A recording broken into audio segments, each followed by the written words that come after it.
Hola, bienvenidos. ¿Qué tal, querida comunidad? Estamos aquí con el segundo episodio de Cuéntame Más del año, este programa quincenal en Libreta Negra MX, en donde charlamos con invitados especialistas en cuestiones de patrimonio, de historia, de arqueología, etcétera. Les invitamos a seguirnos en nuestras redes sociales. Recuerden, hace poco abrimos nuestra cuenta de Instagram.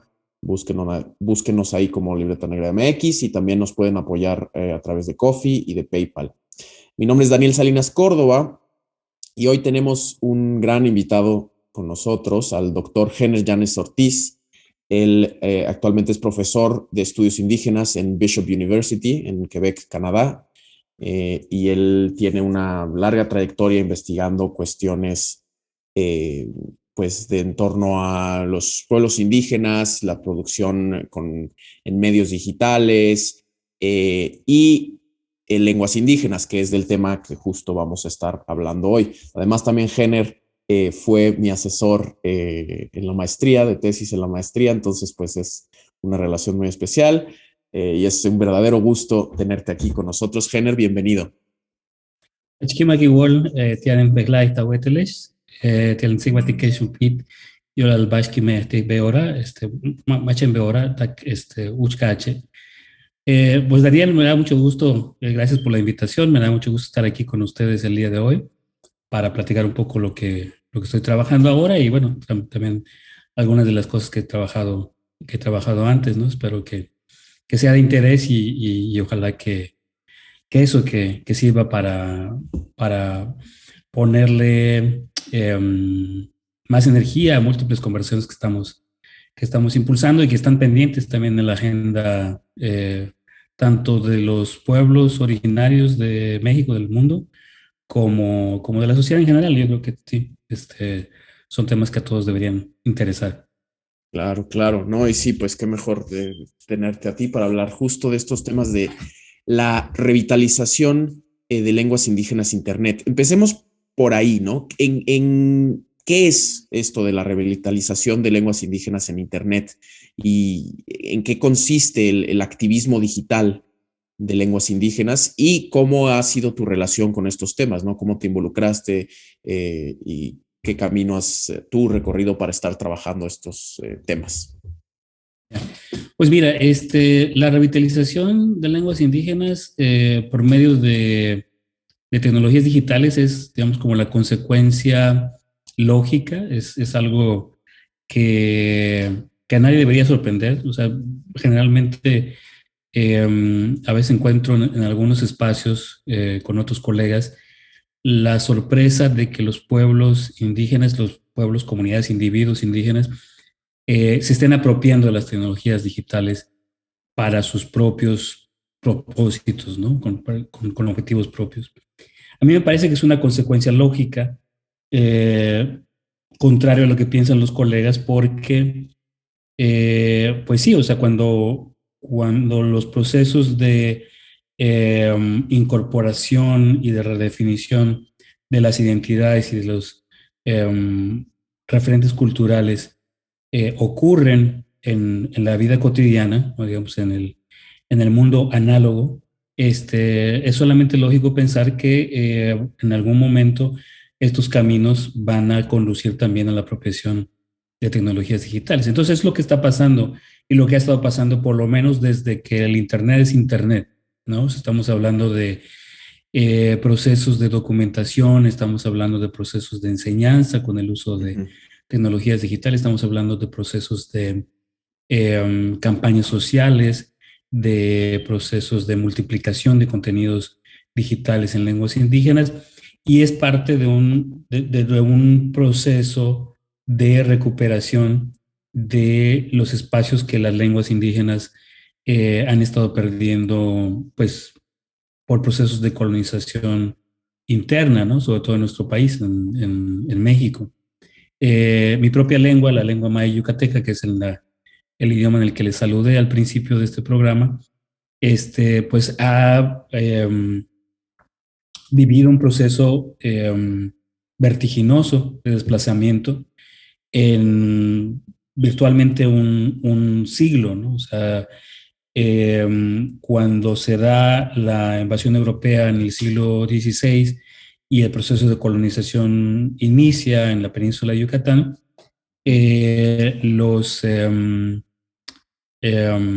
las autoridades coloniales de la corona española se ven forzadas hasta cierto punto a utilizar la lengua maya como vehículo de administración colonial, ¿no? Mucha documentación del siglo XVI se encuentra escrita en la lengua maya y la lengua maya era utilizada como una lengua de gobierno, como un idioma de hacer política, como un idioma de hacer justicia, y aparte pues de registrar la historia, etcétera, ¿no? Entonces, la lengua maya sobrevive el proceso de colonización y nunca es significativamente desplazada durante los 300 años de dominación española y tampoco pierde fuerza con la independencia mexicana, sino es únicamente hasta que se expande la educación pública nacionalista en el siglo XX, que comienza realmente a experimentarse un proceso de erosión que se acentúa mucho más con la apertura de la región hacia el turismo internacional, hacia las industrias. O sea, hay todo un proceso de desplazamiento que se acelera muchísimo, sobre todo en los últimos 30 o 40 años. A principios del siglo XXI, la lengua maya yucateca era hablada todavía por aproximadamente un 35% de la población en el estado de Yucatán.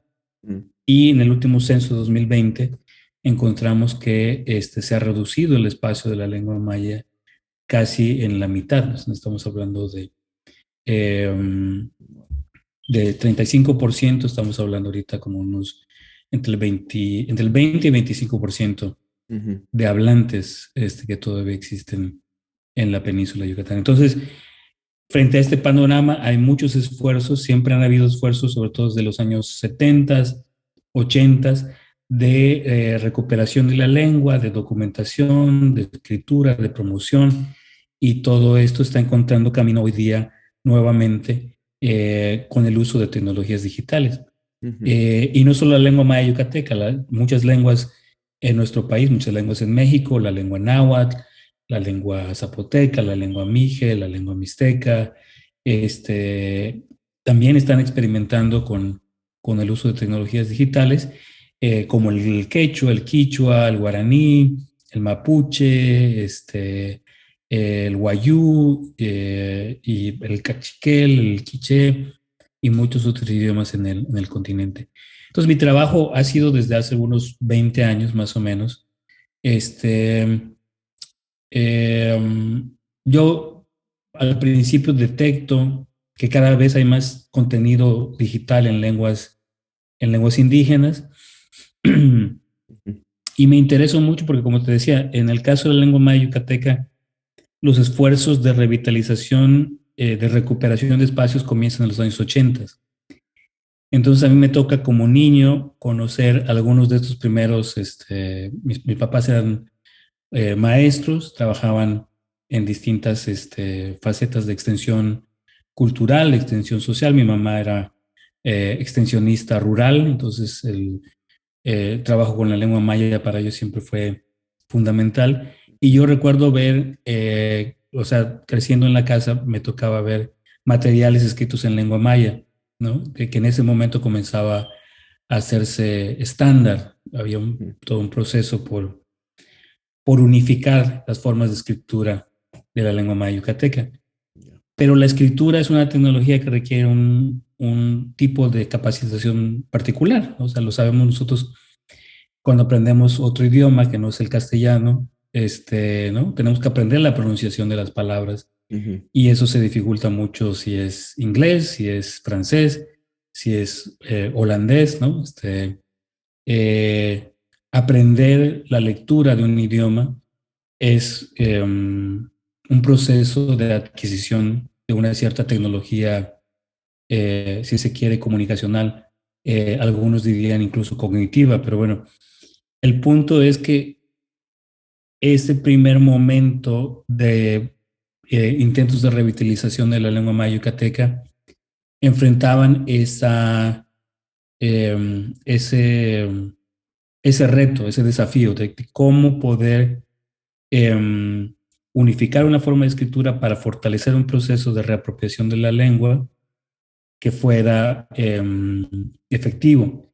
Y cuando yo descubro que los muchos amigos, amigas, activistas de la lengua maya están usando las tecnologías digitales que permiten la resolución, digamos, permiten recuperar la, la oralidad como parte de un proceso de transmisión, de recuperación y de fortalecimiento de la lengua. A mí me interesa mucho ese proceso y entonces comienzo a poner atención, a sistematizar un poquito lo que están haciendo distintos actores, ¿no?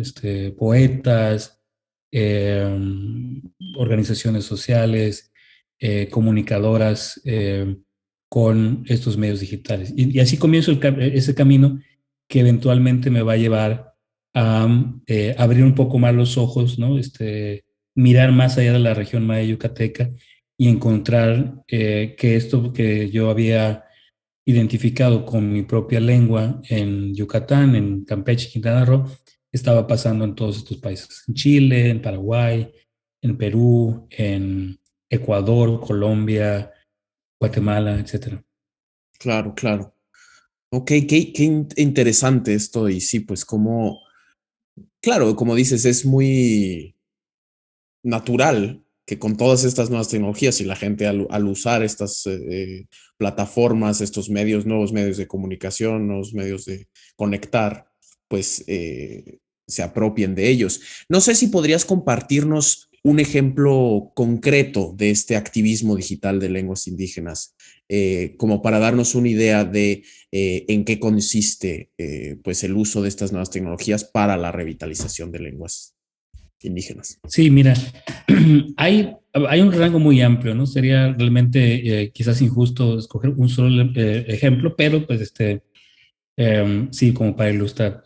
Y de hecho, buena parte, o sea, hay como un camino que inicia hace 20 años, por ponerle un periodo, ¿no? O sea, que Sí, inicia hace sí. 20 años, pero que en los últimos 2 años, y pienso que en parte también por la pandemia, Mm, se ha acelerado muchísimo. Entonces te voy a poner un ejemplo muy reciente, que es el de un chico que se llama Santos Tus, que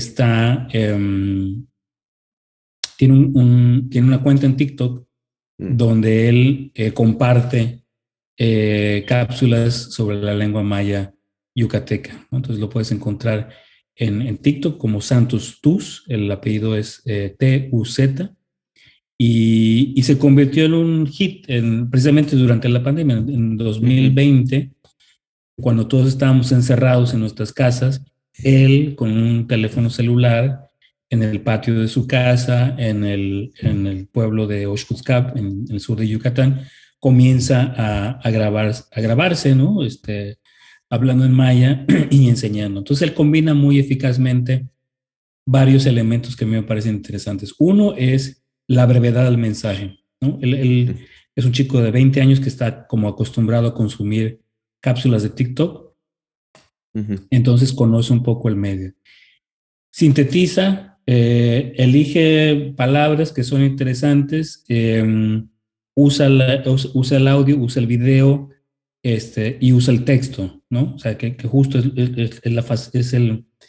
digamos, son como las cualidades que me parecen interesantes de los medios digitales, que son multimodales, ¿no? Es decir, tú tienes un video, puedes hacer un podcast, puedes hacer ¿no? Y puedes Ujú. combinar distintas formas um, bueno, lo que en inglés se llama literacy, como formas de lectura, si queremos hacer una traducción no tan literal Sí. de la expresión en inglés, son como distintas formas de lectura, ¿no? Tú puedes leer imagen, puedes leer texto, puedes leer sonido, ¿no? Puedes leer música.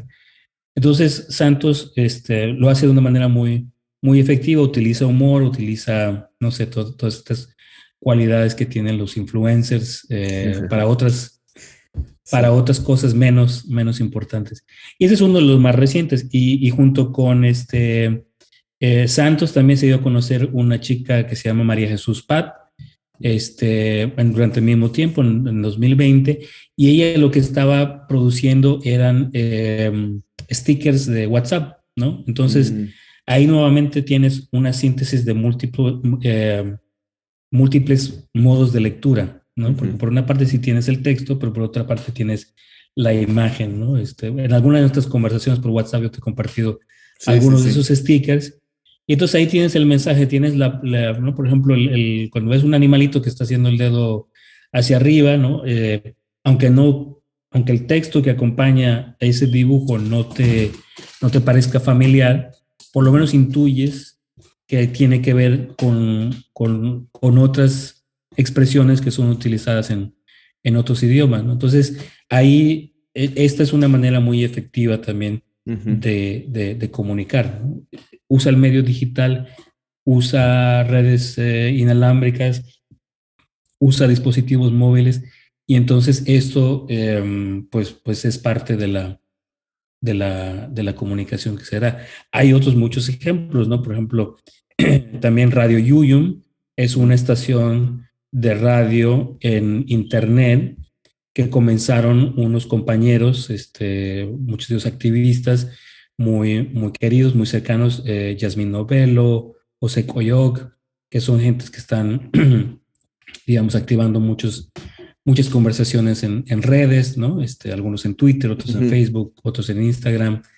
Y Sí. en algún momento, hace como unos 5 años, decidieron que los hablantes de lengua maya necesitaban una radio que no estuviera necesariamente bajo el control del Estado, ¿no? O sea, es decir, hay radios Claro. indigenistas en México, en Yucatán hay una muy antigua que se fundó en 1969, Mm, pero que están constantemente reguladas por el Estado. Entonces hay ujú, cosas, ¿no? que inevitablemente están excluidas de la ujú, programación y estos compañeros decidieron hacer una radio con un equipo básico de transmisión mm, que se digitaliza en vivo e impulsaron este proyecto que se llama Radio Yuyum mm, durante varios años y ahorita están como en una pausa, pero ahí usaron también varios medios, usaron por una parte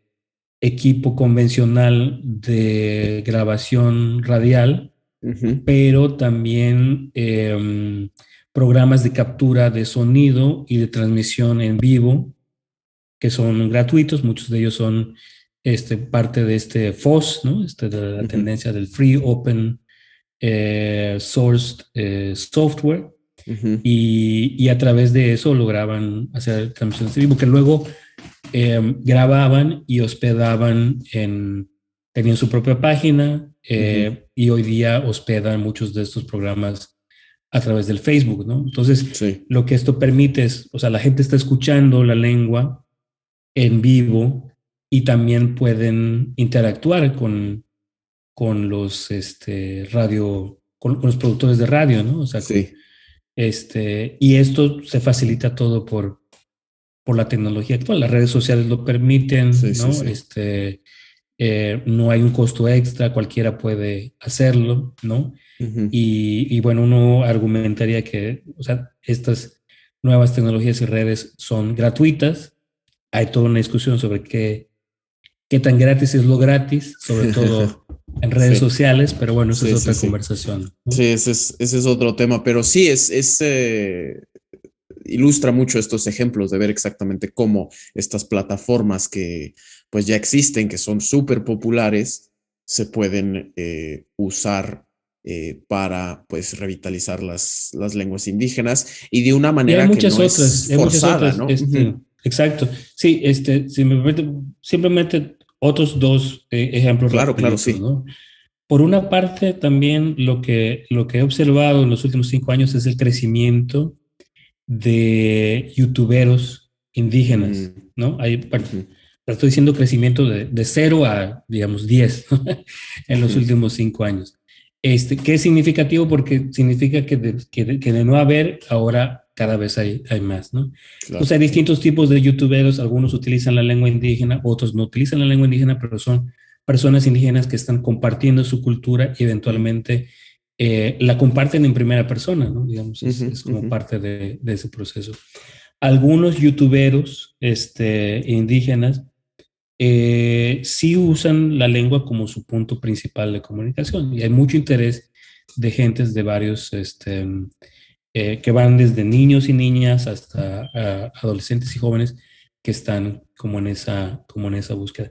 Uno de los primeros canales de YouTube para la enseñanza de lenguas indígenas que detectamos o que, sí, en un trabajo colectivo que hicimos en 2015, 2016 con otros investigadores e investigadoras indígenas de Latinoamérica, es el canal Wayunaiki para el mundo. Y este es un canal creado por una persona Wayuu residente en Suiza en conversación con un hablante Wayuu residente en Bogotá. Entonces lo que ellos crearon fue un canal muy interesante donde había una conversión transatlántica en donde la hablante Wayuu residente en Suiza estaba tratando de recuperar la lengua y de reaprenderla en estos videos dialogados, ¿no? Nos pareció muy interesante y lo reportamos en aquel informe. Entonces hay toda una línea Sí. en el campo de YouTube. Y hay toda otra línea también muy interesante en el campo de lo que se llama técnicamente la localización de cierto tipo de plataformas y de software incluso en lenguas indígenas. Entonces ahí hay toda una tendencia que también comienza, no sé, en los principios del 2010, ¿no? Mozilla comienza a impulsar la localización de sus menús en distintas lenguas indígenas, con distintos niveles de avance, ¿no? Y sí, hay una serie de retos técnicos y de tiempo, pero al mismo tiempo se dan procesos como el de localización o de creación de versiones en lenguas indígenas de Wikipedia, por ejemplo. Y de eso también han habido algunos reportes. Un compañero, Rodrigo Pérez, ingeniero e investigador zapoteco, se encargó de hacer una investigación muy interesante sobre la experiencia de la localización de Wikipedia en lenguas indígenas. Entonces, esa es una tendencia también muy interesante, es una tendencia que combina texto, imagen, conocimiento y demás, y es también un área muy importante donde hoy día activistas de lenguas indígenas están trabajando, no solamente en México, ¿no? sino también em, en Canadá, en Ghana, en India y en otros lugares donde también hay lenguas minorizadas y amenazadas con el desplazamiento. Ya. Claro, sí, pues es todo un panorama, ¿no? Y estos ejemplos sí ayudan a ver pues a dimensionarlo, ¿no? Y pasando, quería que nos contaras un poco, porque este año da inicio al Decenio Internacional de las Lenguas Indígenas del mundo, proclamado por la ONU, ¿no? Es de 2022 a 2032, que busca pues llamar atención justamente a pues esta difícil situación que muchas lenguas indígenas tienen en el mundo de riesgo realmente, y para pues como movilizar a las partes interesadas, poder preservarlas, revitalizarlas, promocionarlas, ¿no? Entonces, ¿cuáles son, iniciando este decenio, cuáles son los retos que se vienen y qué papel tienen pues las cuestiones digitales, ¿no? Las plataformas digitales, el Internet en general, tanto a nivel de México como en el mundo, ¿no? ¿Cuáles son los retos que se vienen con esta decena internacional de lenguas indígenas? No, es una pregunta muy interesante, muy oportuna. Como tú dices, pues hay varios retos, ¿no? Entre otros, el que más allá de las declaratorias oficiales no solamente las agencias internacionales, sino los gobiernos, ¿no? Los estados-nación que proclamaron esta declaratoria en 2019, al finalizar el Año Internacional de las Lenguas Indígenas, que fue precisamente 2019, se comprometan más allá de la letra de la declaratoria. Y allí, pues, ese es uno de los principales, creo yo, de los principales retos, ¿no? Y un ejemplo muy concreto. La declaratoria de la década internacional de las lenguas indígenas fue en 2019, fue en Nueva York, y en ese evento se creó un grupo provisional de trabajo que se reunió a principios de 2020 en nuestro país, en México, ¿no?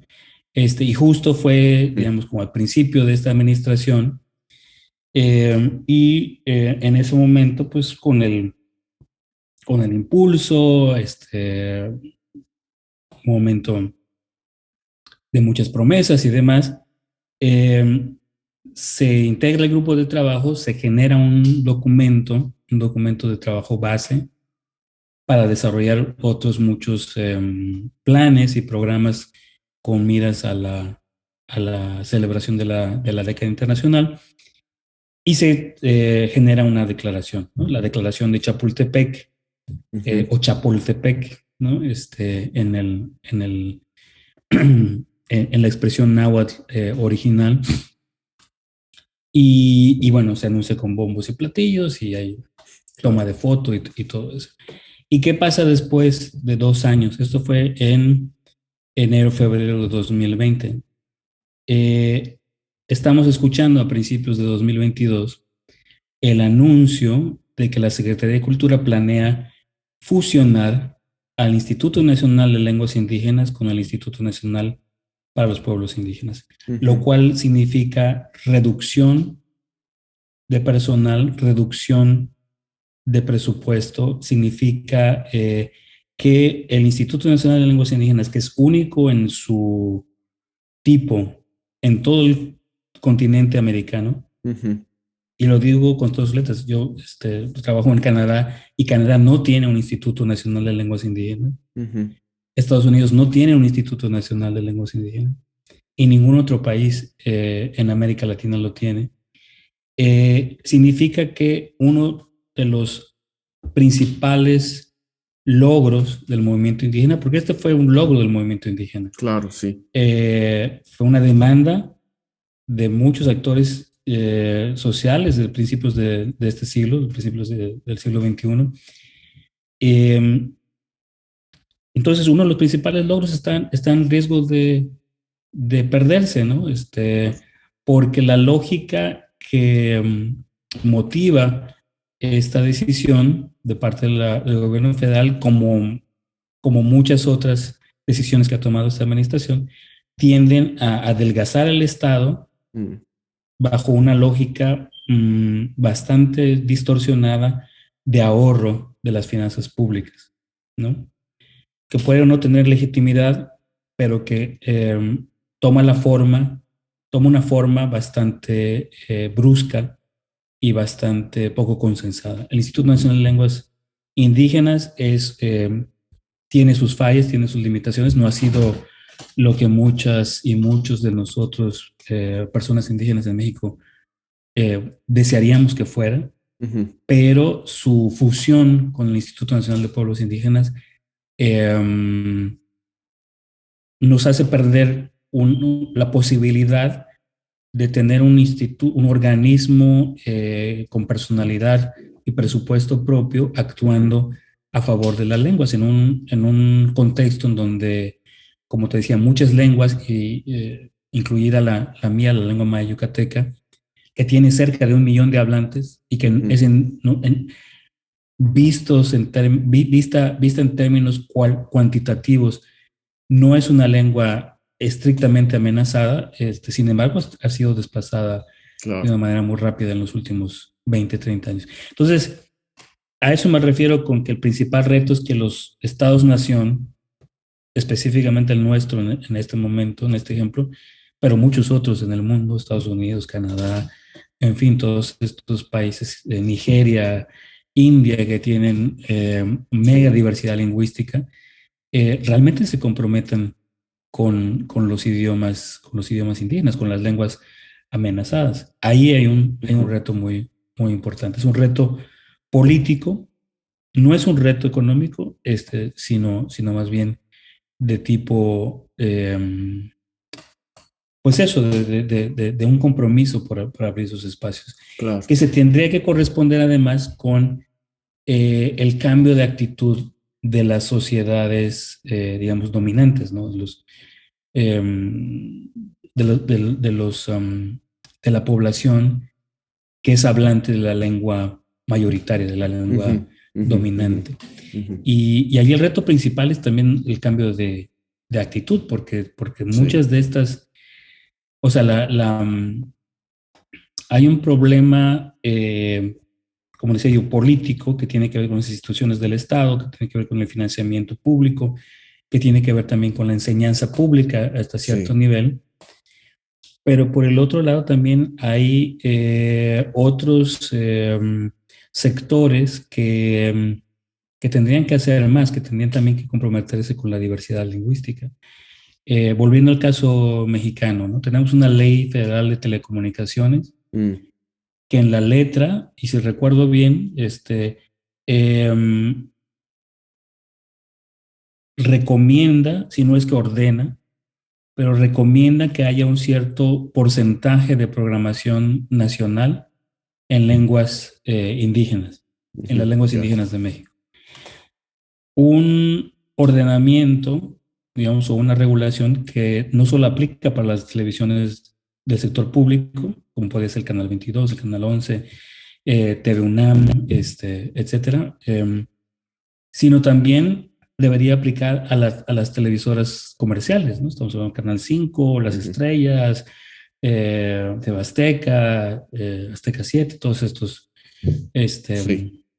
Y si nos vamos al hoy por hoy, y sin realmente tener mucha conciencia de que haya o no un estudio de medios de esa naturaleza, te aseguro que ni siquiera un 1% de la programación de las televisoras comerciales y menos del 10%, o quiero decir, menos del 5% de la programación en la televisión pública es en lenguas indígenas. Claro.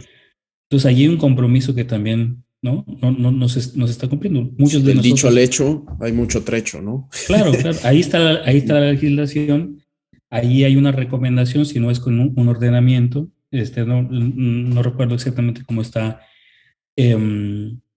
redactada esa parte, pero ciertamente hay una escasez tremenda de programación en lenguas indígenas en la televisión, y con la excepción de las radios indigenistas del Instituto Nacional de Pueblos Indígenas, ¿no? Herencia del indigenismo mexicano del siglo pasado, tampoco se escuchan lenguas indígenas en la radio comercial. Tú pones, ¿no?, la radio en cualquier parte del país y toda la programación está en español, ¿no? Y si acaso, inglés. Claro. Y entonces hay toda una serie de retos aquí, de parte del Estado, de parte de la sociedad en general, y ahí es donde el activismo digital de lenguas indígenas está tratando también de hacer su parte, porque si hablamos de medios, por ejemplo, producir una radio en lengua maya que se transmita de manera digital a todo el país, virtualmente a todo el país, a todo el mundo, ¿no? Es una manera de posicionar las lenguas indígenas en los medios. Claro, no todos los hablantes de maya yucateco seguramente están sintonizando Radio Yuyum, pero una cosa que sí descubrimos, digamos, en charlas, interacciones con los compañeros de Radio Yuyum, es que muchos de los integrantes de la diáspora maya yucateca residentes en San Francisco y los alrededores sí sintonizaban ese programa e incluso se lo apropiaban como su estación de radio. Entonces había donativos de equipo que eran enviados de Estados Unidos a Yucatán, en fin, se dieron interacciones en su momento muy, muy interesantes entre la comunidad diaspórica de hablantes de maya yucateco residentes en la Bahía de San Francisco y los productores de Radio Yuyu. Y lo mismo pasa con otras comunidades lingüísticas. En Nueva York tiene una importante población de migrantes quichuas de Ecuador y durante mucho tiempo tuvo una estación de radio, esta sí analógica, en Nueva York, que ahora tiene también una parte, digamos, como una versión digital, ¿no? Y junto con todos estos esfuerzos de enseñanza de la lengua a través de medios digitales, también hay otras instancias de celebración de la lengua a través del, por ejemplo, la música en lenguas indígenas, ¿no? Yucatán, bueno, el área de la península, Quintana Roo y Yucatán se hicieron muy notorias en los últimos 5 o 10 años por el surgimiento del hip hop en maya o el rap en maya, ¿no? Entonces, mucha gente en el centro del país se interesó, algunos videos de chicos del oriente de Yucatán, Tío Suco, Te Cantó, Carrillo Puerto, Naranjal Poniente, José María Pino Suárez en Quintana Roo, encontraron que ellos podían grabar su propia música con un equipo pues muy, no precario, pero sí un equipo básico que les permitía grabar sus canciones de hip hop y las dieron a conocer a través del YouTube, a través de varios canales de medios sociales, y eso visibilizó la creatividad en la lengua maya y en fin, ¿no? Pero, o sea, esto es el hip hop. Las pirecuas en purépecha se siguen grabando y se dan a conocer también a través del YouTube. Los mixtecos producen un montón de música de banda, de vientos y parte de eso también es cantado en la lengua mixteca. Los quichuas en Ecuador, en fin, o sea, que muchos de estos compas que tal vez no se consideren a sí mismos como activistas, sino como artistas en sus propias lenguas, en efecto están encontrando espacios de difusión para su arte en su propia lengua que los medios comerciales no les concederían, ¿no? Claro.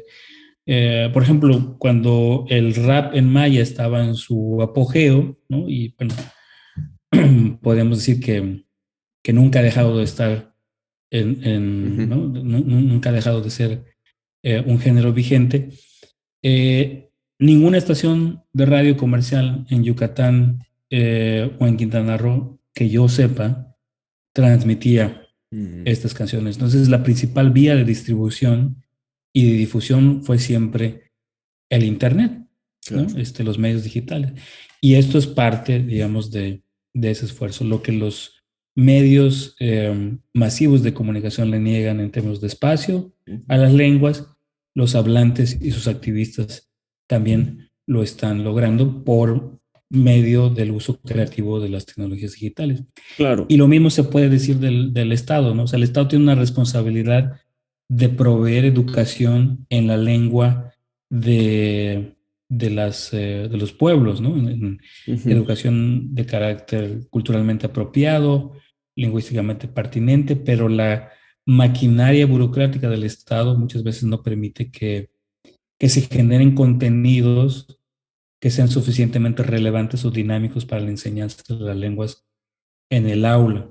Entonces ahí es también donde los activistas digitales que tienen canales de YouTube, que tienen cuentas de TikTok que producen podcast, producen videos y demás para enseñar la lengua, están también supliendo una deficiencia del Estado, y generando sus propios materiales educativos para continuar la transmisión de sus lenguas, usando los medios digitales. Claro, sí, sí, sí, o sea, cómo se están aprovechando estas herramientas que mucho se ha hablado ya de esto, de cómo las redes sociales, por ejemplo, cómo democratizan hasta cierto punto discusiones, ¿no? Porque son más horizontales en el sentido de que todo el mundo puede crear un canal de YouTube, todo el mundo puede abrir una cuenta de Twitter y pues decir lo que piensa o impulsar sus proyectos, etcétera, ¿no? Y en este sentido es,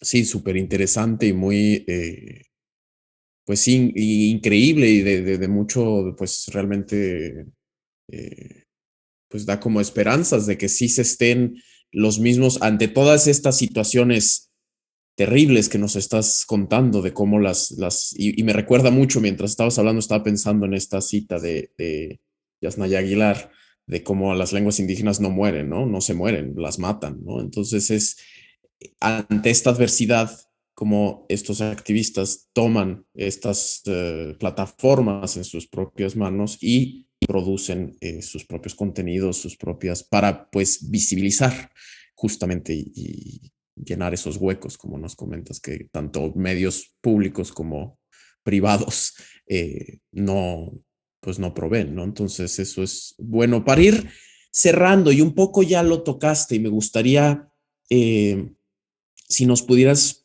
compartir tus opiniones respecto a cuál es el papel, o sea, qué podemos hacer las personas que no hablamos una lengua indígena, ¿no? Las personas que no pertenecemos a pueblos indígenas, y que no, pues somos monolingües o bilingües, pero no nada más de lenguajes occidentales, digamos, ¿no? Nada más hablamos castellano o inglés, puede ser.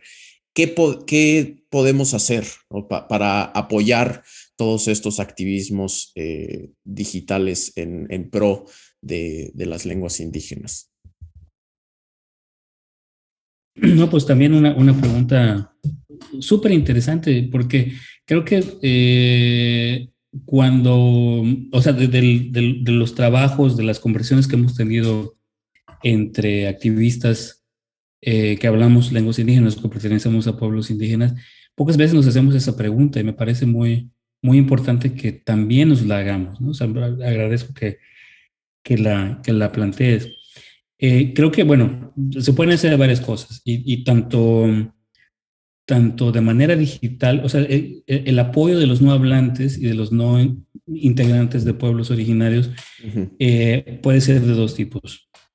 En la vida real, digamos, en el mundo Físico. análogo, en el mundo analógico, como en el mundo digital. Entonces, en el mundo real, pues es efectivamente interesarse por aprender. O sea, sabemos que aprender un idioma no es algo que se le da a todo el mundo, ¿no? O sea, incluso una lengua de estatus como el inglés en nuestro país, ¿no? Que todo el mundo anda con esa obsesión de deberíamos aprender inglés y ahí tienes a todos las escuelas de inglés anunciándose en un loop interminable en las horas muertas de la televisión. Y a pesar de todo, pues el inglés a muchos mexicanos, mexicanas, no se les da, ¿no? Entonces, claro, porque implica un proceso muy diferente para cada persona. Pero sabiendo que los idiomas no se aprenden en las escuelas, sino que se aprenden en la vida cotidiana, pues yo diría que es interesarse, ¿no? O sea, hay regiones donde, por ejemplo, en el caso de Yucatán, la península de Yucatán es muy claro. Es una sola lengua indígena, ¿no? La lengua maya yucateca. Entonces ahí tener una sociedad multilingüe que pueda, ¿no? Reivindicar el maya, el castellano y el inglés y todas las demás lenguas que se acumulen, sería importante, ¿no? Y esto, como te decía, también es uno de los retos principales. de la década internacional de los pueblos, de la década internacional de las lenguas indígenas. Porque, porque sí, efectivamente, pareciera que la diversidad lingüística solamente debería interesar a los que ya de por sí son bilingües, ¿no? Los que de por sí hablamos maya y español, o mixteco y español, o zapoteco y español, y muchas veces ni siquiera el español, ¿no? Hay muchas comunidades transfronterizas que hablan mixteco e inglés, o maya e inglés, ¿no? También ya se está dando ese proceso. Cuando que los monolingües de castellano también deberían de interesarse por ser multilingües, no nada más aprender inglés, sino también interesarse por los idiomas que se hablan en sus territorios, ¿no? En el caso de Morelos, ¿no? Ahí tienes el náhuatl Claro. de Morelos, que además de textos clásicos, ¿no? Las proclamas de Emiliano Zapata en náhuatl, por no mencionar otros documentos. Entonces, ahí sí, o sea, interesarse un poquito más, aprender igual de manera cotidiana, usarlo, ¿no? Hay una activista, bueno, profesora indígena canadiense que hizo digamos, como un póster con 5 cosas que los no hablantes de lenguas indígenas pueden hacer por la diversidad lingüística, ¿no? Entonces, una de esas es eh, aprender más sobre el nombre indígena del lugar en donde viven, aprender el saludo tradicional en en la lengua indígena del lugar donde viven, este, apoyar el uso de señalética bilingüe en los lugares donde sea pertinente y otro par de, ¿no? Difundir. um, Había uno que era, por ejemplo, escuchar música en lenguas indígenas, ¿no? O sea, como apoyar con el consumo y la Sí. difusión de la música en lenguas indígenas, y un quinto paso que ahorita se me escapa, pero creo Si que no los son compartes, podemos incluirlo en, pues, excelente. obviamente aquí en el podcast es visual, entonces, pero en nuestras redes sociales podemos compartirlo cuando ya salga el episodio, entonces pueden buscarlo Perfecto, perfecto. para echarle un Yo te lo ojo. comparto. Y claro, y en términos de cómo apoyar por medios digitales, bueno, en parte ya uno de estos pasos va en esa dirección, y que tiene que ver precisamente con la difusión de materiales, música, programas, en lenguas indígenas. Principalmente, o sea, si tú como no hablante, no miembro de pueblos originarios, te comprometes con una lengua, ¿no? Por decir, con el náhuatl, con el zapoteco, con el mixteco, pues darle difusión a materiales en esas lenguas. Y en la medida de lo posible también, yo diría que como en el caso de este podcast, pues compartir el espacio con con los que son hablantes de lenguas indígenas también, ¿no? O sea, compartir el espacio y abrir ese espacio para las lenguas en programas que son exclusivamente en castellano, ¿no? Es un reto, no es tan sencillo, sabemos lo que toma producir, ¿no? El esfuerzo, el tiempo que toma producir programas en una sola lengua, y ya hacerlo de manera bilingüe o incluir 2 lenguas en un podcast también es un reto, sobre todo si no se es hablante de una de las lenguas. Y entonces, pues sí, va un poco por allá, creo, como pasos muy concretos, ¿no? Que los que tienen un cierto, pues eso, un cierto número de seguidores, una cierta comunidad, también nos ayuden a ubicar las lenguas, ¿no? A darles escucha, por lo menos, si no es que enseñarlas.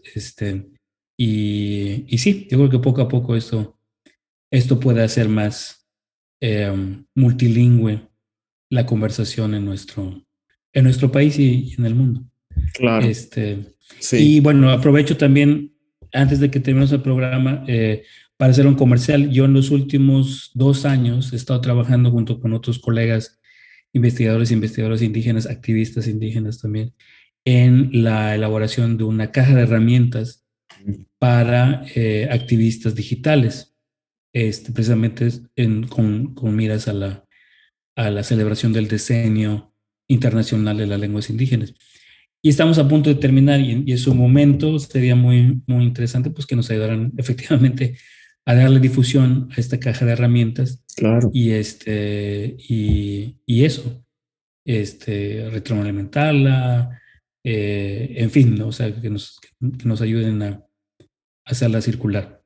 Claro, claro, no, sí, qué bueno que aprovechas el espacio y cuenta con ello. En cuanto esté terminada y ya publicada, podemos difundirla en nuestros canales, entonces pues estén atentos para eso. Y no, bueno, muchas gracias sí por estas recomendaciones, porque sí muchas veces pasa cuando uno gana conciencia de ciertas problemáticas que no lo afectan directamente a uno y se tiene empatía, pero a veces sí es como difícil decir, ok, pero ¿cómo puedo yo ayudar? ¿No? O sea, hablando de cuestiones, pues sí, de privilegios y de opresión, ¿no? Como hombre, ¿cómo puede uno apoyar las luchas feministas, ¿no? O como persona blanca, ¿cómo puede uno luchar contra el racismo? Como persona no indígena, ¿cómo puede apoyar a las luchas indígenas, ¿no? Entonces, estas recomendaciones que nos das son sí muy importantes y pues sí, para trabajar en ellas, porque pues es un problema que atañe no solo a los pueblos indígenas a final de cuentas, ¿no? Todos los demás que formamos parte de este sistema opresor, pues también tenemos vela en el entierro, ¿no? Por más que no tengamos la toma de decisiones, no dependa de nosotros directamente, pero pues sí, justo para darles más visibilidad y apoyar todos estos esfuerzos se me hace muy bien. Entonces sí. Aparte porque, bueno, algo que quizás no hemos platicado muy explícitamente, o sea, estamos, digamos, fundamentalmente de acuerdo en que la diversidad lingüística es importante, pero también es justo decir que, o sea, también tratar de explicar por qué, ¿no? O sea, y es que la diversidad Claro. lingüística nos ofrece no solamente a los que somos, digamos, somos percibidos como parte de esa diversidad lingüística, ya sea como problema, ya sea como oportunidad, pero sí todos en general, los que hablan lenguas mayoritarias, los que no las hablan, o los que hablan lenguas minorizadas y los que no las hablan, nos beneficiamos de la diversidad lingüística por muchas razones, fundamentalmente por dos. Por una parte, por el conocimiento, ¿no? Las formas de conocimiento, las formas de relación, las formas de percepción del mundo que encierran las lenguas diversas, ¿no? Entonces, en la medida que tengamos distintas maneras de nombrar el mundo, también tenemos distintas posibilidades de entenderlo y también podemos potencialmente contar con distintas soluciones para, para nombrar, ¿no? Lo que ocurre en nuestro planeta, ¿no? Entonces, buena parte del conocimiento de los pueblos está eh, sintetizada sintetizado o condensado en las lenguas. Y esto no es necesariamente para reificar a las lenguas, ¿no? Las lenguas también son dinámicas, van cambiando, van incorporando, son una fuente constante de entretenimiento, ¿no? Y de disfrute, y también es una parte muy, muy importante de su riqueza. Pero sí es cierto que buena parte de los vocabularios con los que manejamos los pueblos originarios ofrecen ventanas para conocer más sobre el entorno, ¿no? Capturan conocimientos, ¿no? Sobre los ecosistemas, sobre la diversidad biológica, sobre la historia misma, y ese sería quizás para los interesados en el patrimonio, para los interesados en la historia, en la arqueología, quizás esa sea la parte más importante, ¿no? O sea, que las lenguas indígenas, las lenguas de pueblos originarios y otras muchas lenguas también, son receptáculos, son archivos dinámicos de datos históricos que son importantes para poder efectivamente entender mejor cuál ha sido nuestra trayectoria como especie en este planeta, ¿no? Entonces, esa vendría siendo la segunda